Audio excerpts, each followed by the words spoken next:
2017 comenzó en Turquía entre lágrimas y desolación.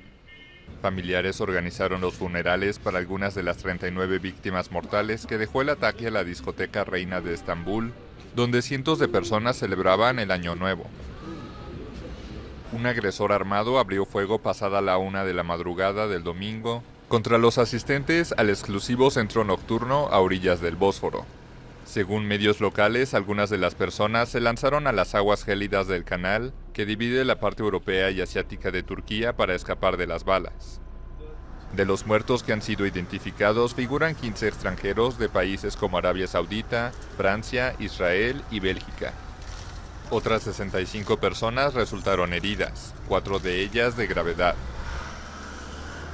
Las autoridades aún buscan al responsable de la masacre, quien antes de entrar al club abatió a un policía y a un civil en la entrada del lugar. El presidente turco Recep Tayyip Erdogan afirmó el domingo que el atentado, que aún no ha sido reivindicado, busca sembrar el caos en el país, pero prometió continuar luchando contra el terrorismo.